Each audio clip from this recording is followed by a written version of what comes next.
आज हम RTI act, right to information, और Bihar RTPS act, right to public service, और कुछ रोल ऑफ कॉरेस्पॉन्डेंस क्लर्क। तो जैसे आप लोगों ने पढ़ा ही होगा आरटीआई के बारे में, पता ही होगा।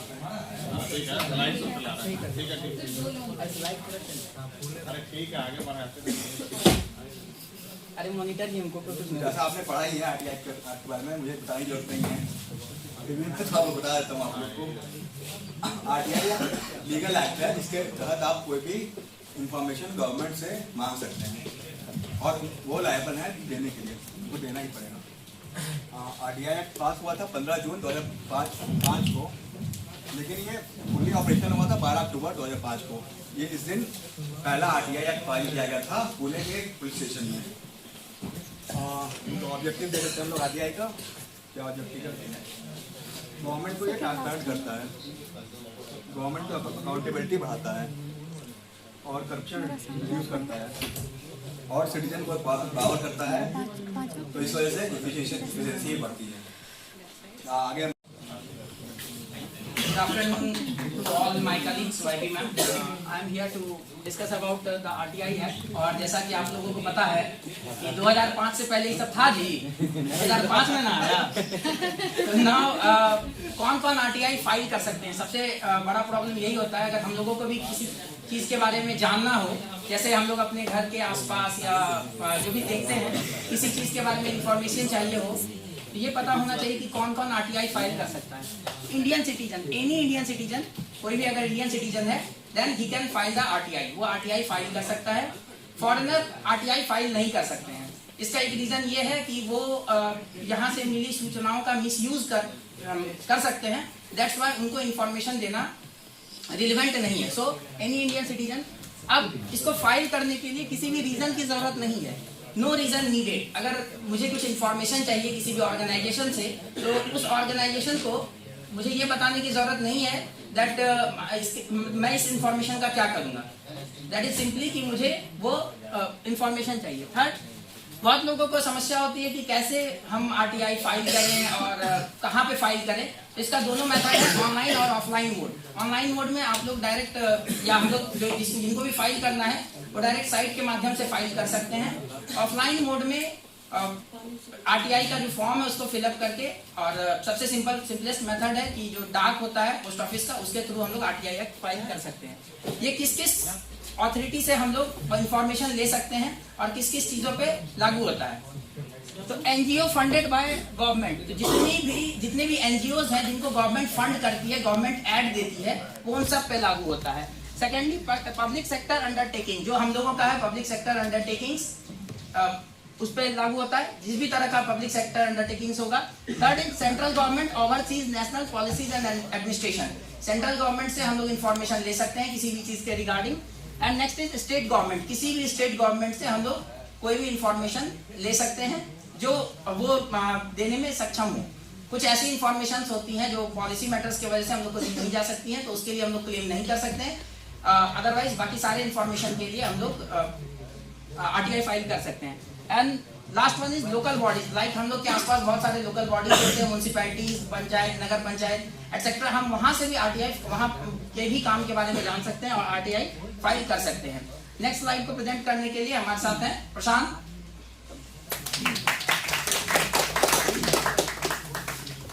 प्रशांत कुमार, जैसा कि द ग्रेट शिप्टी जी ने बताया आपको आरटीआई की फिलिंग के बारे में, तो जब आरटीआई फिल हो चुकी है तो उसकी सारी जिम्मेदारी कॉरेस्पॉन्डेंस डिपार्टमेंट को ही आती है, और बैंपस वालों ने बता ही दिया है कि फाइल कितनी अहम जिम्मेदारी है।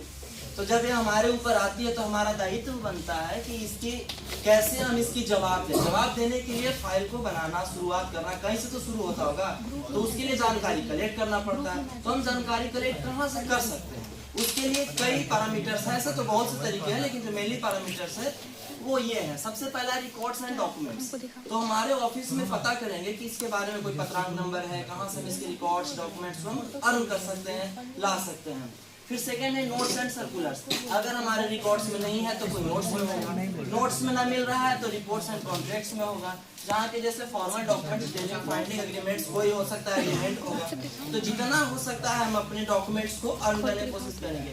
एक और है कि जो हमें नहीं है तो हो सकता है वो इंस्पेक्शन अभी कंटिन्यू चल रहा होगा, तो हमें हर पैरामीटर पे खोजना पड़ता है कि आखिर ये है कहाँ। सेकेंड है कि अगर कोई हो गया है तो उसके लिए किसी भी चीज का एक टाइम लिमिट जरूरी है। तो जैसे कि अगर बेसिक है, नॉर्मल केसेज है, तो उसके लिए 30 डेज की मिनिमम या मैक्सिमम जो कह सकते हैं वो है। सेकेंड है लाइफ और लिबर्टी मैटर्स, यानी कि अगर किसी के एकदम इमरजेंसी केस है तो हमें हर हाल में 2 दिनों के अंदर यानी 48 घंटों के अंदर वो सूचना को उसे ट्रांसफर करना अनिवार्य है। तीसरा है ट्रांसफर्ड केसेज, कोई ऐसा इंफॉर्मेशन जो कि ट्रांसफर्ड हो चुका है, हमें पता नहीं है, उसके लिए हमें 35 डेज की इंफॉर्मेशन को देने के लिए टाइम है।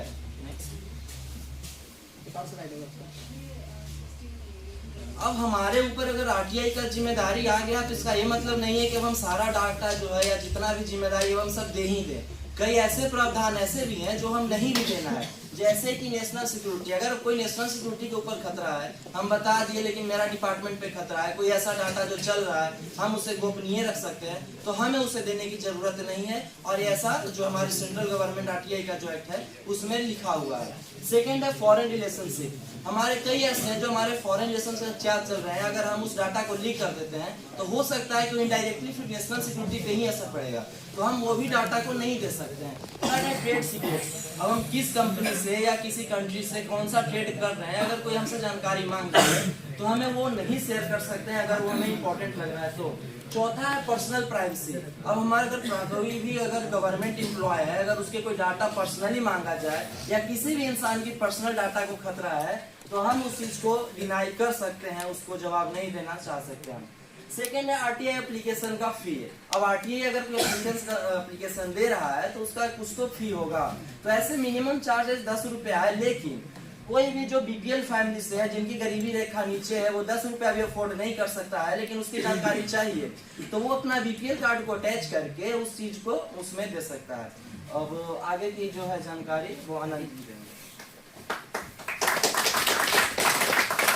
नमस्कार दोस्तों, मैं अनंत। इस स्लाइड में हम आरटीआई से संबंधित दंड के बारे में जानेंगे। जैसा कि पिछले स्लाइड में प्रशांत जी ने बताया था कि आरटीआई का टाइम लिमिट जो है 30 दिन है और जीवन और स्वतंत्रता से संबंधित जानकारी के लिए 48 घंटा है।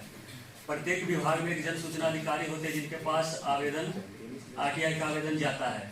अगर इन तय सीमा के अंदर जानकारी प्राप्त नहीं होती है तो आवेदनकर्ता अपना अपील सूचना आयोग, राज्य सूचना आयोग या केंद्र सूचना आयोग को दे सकते हैं, जिसके बाद सूचना आयोग स्पष्टीकरण मांगता है जन सूचना अधिकारी से, जिसको देने में अगर वो असफल हो जाते हैं तो 250 रुपये के पर डे के हिसाब से उन पर जुर्माना लगता है, जो कि मैक्सिमम 25,000 तक लगाया जाता है। और इसके साथ साथ अनुशासनिक कार्रवाई भी उन पर की जा सकती है।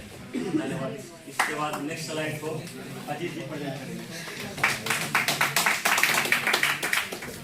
नमस्कार दोस्तों, मेरा नाम है अजीत कुमार और मुझे जो टॉपिक दिया गया है वो है right to public services act 2011, यानी बिहार में लोक सेवाओं का अधिकार अधिनियम 2011। सबसे पहले हम जानेंगे कि ये एक्ट कब आया था और इसे कब लागू किया गया है, क्यों लाया गया है और ये सिटीजन्स के लिए क्या क्या बेनिफिट्स अपने साथ लेकर आया है। तो सबसे पहले समझते हैं कि बिहार लोक सेवा जो सर्विसेज लाया गया, बिहार लोक सेवाओं का जो अधिकार एक्ट लाया गया है वो कब आया था। तो ये 2011 में आया था और ये लागू कब किया गया था, तो ये 15 अगस्त 2011 को इसे लागू किया गया। इससे पहले भी बिहार में लोक सेवाओं से संबंधित जो सर्विसेज वो चल रही थी, लेकिन उसमें अकाउंटेबिलिटी जो था यानी जवाबदेही, पारदर्शिता, ये सब की कमी देखी गई थी, जिसके कारण सरकार ने इसे एक्ट के थ्रू जितने भी लोक सेवाएं बिहार में उस पर जवाबदेही और पारदर्शिता को सुनिश्चित करने के लिए इस एक्ट को लाया। क्या बेनिफिट्स हो सकता है इसका? तो सबसे पहले लाया गया था क्यों, ताकि जितने भी लोक सेवाएं हैं उनका लोगों को टाइमली डिलीवर हो सके। जैसे जाति प्रमाण पत्र हो गया, आय प्रमाण पत्र हो गया, आवासीय प्रमाण पत्र हो गया, और भी जो लोक सेवाएं हैं वो टाइमली डिलीवर हो सके नागरिकों को। इस इसके लिए ये एक्ट लाया गया था। कब ये लागू हुआ था? 15 अगस्त 2011 को यह जो एक्ट है ये लागू हुआ था। फिर अगर जो टाइम लिमिट इसमें फिक्स किया गया है, प्रत्येक प्रमाण पत्र के लिए जो भी लोक सेवाएं आपको प्रोवाइड किया जाएगा उसके लिए एक टाइम बाउंडेशन दिया गया है कि अगर उस टाइम बाउंडेशन में वो लोक सेवाएं किसी भी नागरिक को अगर नहीं मिल पाता है तो जो भी अधिकारी होंगे उन पे पेनल्टी लगाया जाएगा। पेनल्टी के तौर पे या तो उनसे हर्जाना उसका दिया जाएगा या तो उनकी जवाबदेही सुनिश्चित उनको जवाबदेह बनाया जाएगा कि आपने उस लोक सेवा लोक जो सेवाएं के लिए अप्लाई कोई भी नागरिक किया था आपने विद इन टाइम उसको क्यों नहीं अब मतलब कंफर्म किया। ये था। अब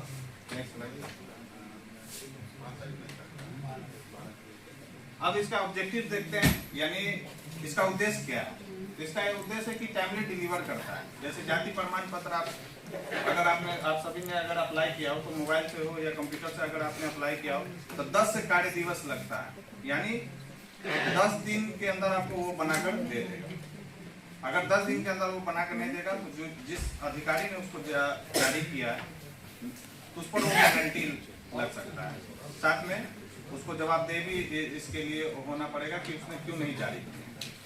इससे क्या होगा, जो पहले समय लगता था 11 से पहले अगर आपने देखा होगा कि आप जाति प्रमाण पत्र आय प्रमाण पत्र जनरली स्टूडेंट्स की हम बात कर रहे हैं तो घंटों हम लोग लाइन में खड़े रहते थे, जमा करते थे उसको।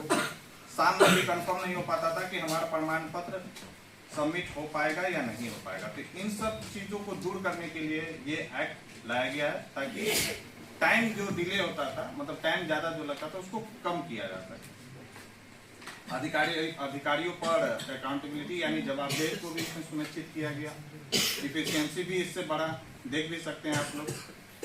अगर इमरजेंसी केसेज हो तो ये सब जो प्रमाण पत्र है 2 या 3 दिन में भी आपको देखने को मिल जाते हैं।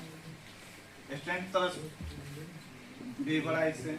अब हम देखते हैं कि ये जो RTPS एक्ट है 2011 किसको कवरेज करता है। ये कवरेज करता है नोटिफाइड अथॉरिटीज को, अर्बन लोकल बॉडी जैसे नगर पालिका, नगर परिषद, नगर पंचायत, सर्किल ऑफिसेज को ये कवर करता है, ब्लॉक ऑफिसेज को ये कवर करता है, सब डिवीजन ऑफिसेज को ये कवर करता है, साथ ही साथ डिस्ट्रिक्ट ऑफिसेज और स्टेट गवर्नमेंट डिपार्टमेंट जो है इन सबको ये जो है RTPS एक्ट 2011 इसको कवर करता है। नेक्स्ट जो स्लाइड है हमारे सहपाठी आपको आकर समझाएंगे।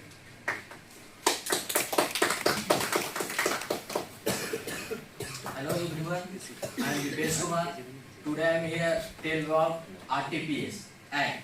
जैसा कि मेरे कलीग अजीत जी ने इसको डिस्क्राइब किया कि 15 अगस्त 2011 को इम्प्लीमेंट किया गया।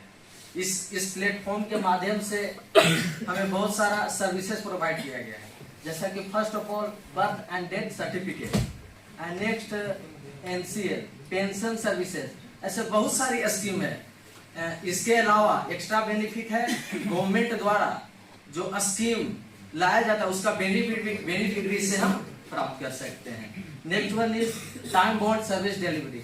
इसका सर्विस जो प्रोवाइड करते हैं इसका कुछ टाइम बॉन्ड भी है, जैसे कि इनकम सर्टिफिकेट, आय रेसिडेंशियल जो भी बनाना हो वो 10 दिन के अंदर ही अथॉरिटी को रिस्पॉन्स देना होता है। यदि नहीं दे तो it is considered violation of the act. Thanks, and next one is Mrityunjay Raj. Good afternoon. Myself Mrityunjay Raj. I am going to discuss about RTPS penalties. First is disciplinary procedures.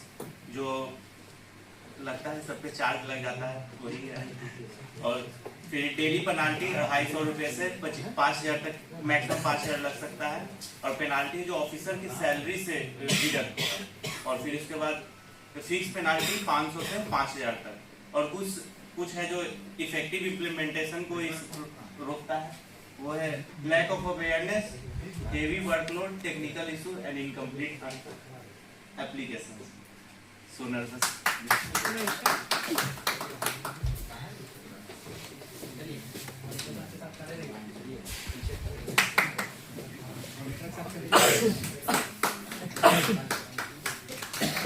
Honorable ma'am and my colleagues, today I am going to discuss about role of correspondence color in RTI Act and RTPS Act.